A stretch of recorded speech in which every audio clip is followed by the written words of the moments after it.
The Fir Tree by Hans Christian Andersen.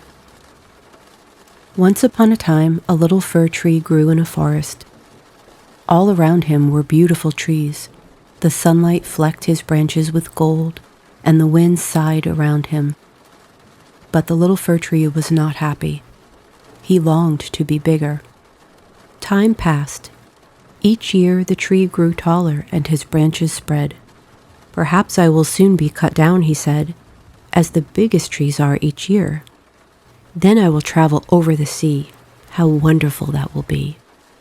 The storks had told the little tree that the largest trees were made into the masts of ships. Each year at Christmas time, some smaller trees were cut down too.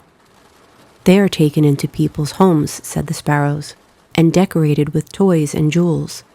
That sounded even better to the little fir tree, although the sparrows did not seem to know what happened to the trees after Christmas.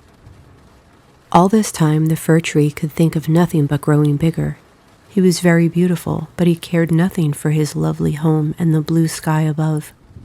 All he wanted was to be grown up and gone.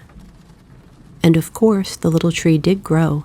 The very next Christmas, he was one of the first to be cut down. Down in the town, the fir tree was chosen by a very grand family and carried back to their magnificent home.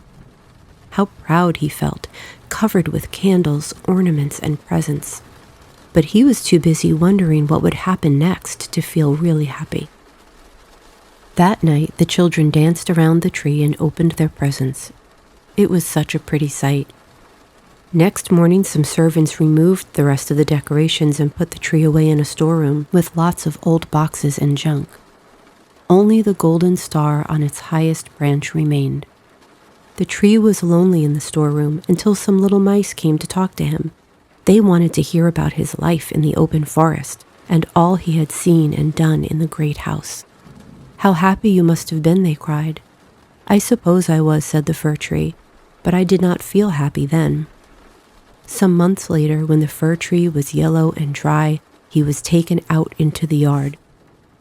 "Look at that ugly old tree," cried the children who were playing outside. They stamped on his brittle branches and broke them. Then the tree realized how happy he had been in the storeroom where no one had troubled him. But he had not felt happy at the time. Before long, a servant came. He chopped up the tree for firewood. Piece by piece, the poor tree was burned on the kitchen stove. "How happy I was in the yard," he sighed, giving off little crackles and pops as he was thrown into the flames. At last, all the tree was gone. Poor tree! In all his wonderful life, he had always been wishing for something else, and never felt truly happy. You won't be like him, will you? The end.